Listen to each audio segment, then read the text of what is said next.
আসসালামু আলাইকুম। আফনানস মম kitchen and ব্লগে সবাইকে জানাচ্ছি স্বাগত। অনেক দিন পর একটু ঘোরাঘুরির জন্য বের হয়েছি। কোথায় গিয়েছি, কি করেছি আর কি খেয়েছি তাই আজকে আপনাদের সাথে শেয়ার করছি। তো প্রথমে বাসা থেকে বের হয়ে গিয়েছি রেডি হয়ে। আমরা যাচ্ছি নীলা মার্কেট চাপটি পিঠা আর হাঁসের মাংস খেতে। আমার মতো কার কার চাপটি আর হাঁসের মাংস অনেক ভালো লাগে তা অবশ্যই কমেন্টস করে জানাবেন। রাস্তা দিয়ে যেতে যেতে কত সুন্দর সুন্দর যে দৃশ্য দেখতে পেরেছি তা কিন্তু খুবই আকর্ষণীয়। আর এই দৃশ্যটি যে দেখতে পাচ্ছেন এর নাম হচ্ছে তেরমুখ ব্রিজ। আর এই ব্রিজে কিন্তু বিকাল হলেই অনেক মানুষ থাকে, দাঁড়ানোর জায়গা পর্যন্ত থাকে না। আর শুক্র শনিবার তা আসাই যায় না মানুষের কারণে। কিছুক্ষণ এখানে দাঁড়িয়ে থেকে তারপর আবারও রওনা দিয়ে দিলাম নীলা মার্কেটের উদ্দেশ্যে। রাস্তা দিয়ে যেতে যেতে কিন্তু এখানে ছোট বড় অনেক পার্কই দেখা যায়, দেখতে কিন্তু খুবই সুন্দর লাগে। আর 300 ফিটের এই রাস্তাটি আমার কাছে অনেক ভালো লাগে, কোনো জ্যাম থাকে না, শুধু গাড়ি চলতেই থাকে আর চলতেই থাকে। তো অলরেডি কিন্তু আমরা 300 ফিট রোডে চলে এসেছি। রাস্তার দুপাশে সবুজ আর মাঝখান দিয়ে শুধু আমাদের গাড়িটি চলে যাচ্ছে। তো দেখতেও ভালো লাগছে আর আবহাওয়াটি অনেক ঠান্ডা হওয়ার কারণে আরও বেশি ভালো লাগছে। আর এই রাস্তা দিয়ে যাওয়ার সময় কিন্তু একটি নার্সারি দেখতে পাই। আর এই নার্সারিটি আমার যে কত ভালো লাগে তা আপনাদের বোঝাতে পারবো না। অনেক প্রকারের গাছ, ফুল গাছ, বিভিন্ন ধরনের কিছু আছে। চাইলে কিন্তু এখান থেকে আপনারা গাছ কিনে নিয়ে বাসায় লাগাতে পারেন।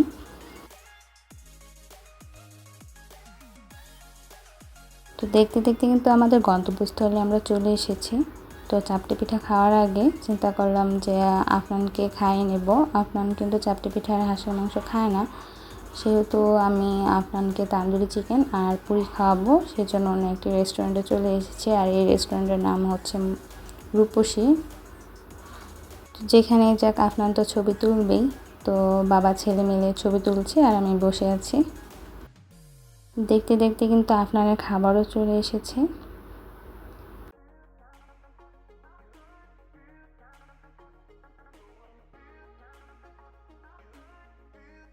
এখানে সবটুকু খাবার যে শুধু আফনান খাবে তা কিন্তু নয়, আমরাও খাবো।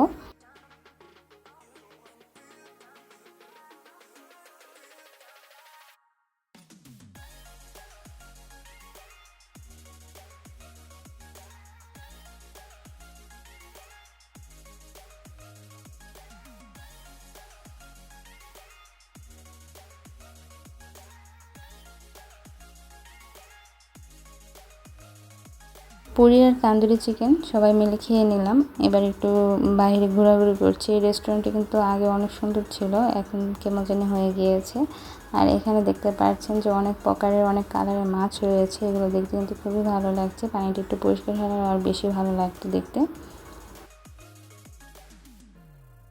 এখানে একটু ঘোরাঘুরি আর ছবি তুলে চলে যাচ্ছি চাপটি পিঠা আর হাঁসের মাংস খাওয়ার উদ্দেশ্যে।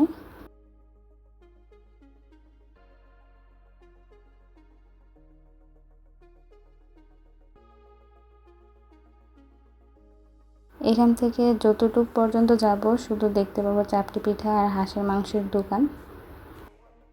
নীলা মার্কেটের এই এরিয়াতে শুধু চাপটি পিঠার দোকান আর চাপটি পিঠার দোকান। সন্ধ্যা হলে বা রাত হলে এখানে মানুষ যে কত ভিড় করে তা আপনারা রাতে আসলেই বুঝবেন। তো নদীর পাড় বসে হাঁসের মাংস আর চাপটি পিঠা খেতে কার না ভালো লাগবে।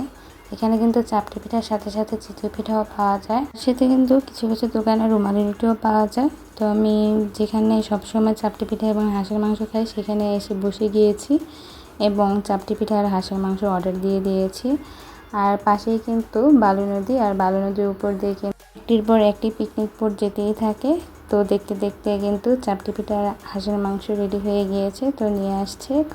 বেশ অনেক দিন পরেই কিন্তু এখানে আসা হয়েছে হাঁসের মাংস আর চাপটি পিঠা খাওয়ার জন্য।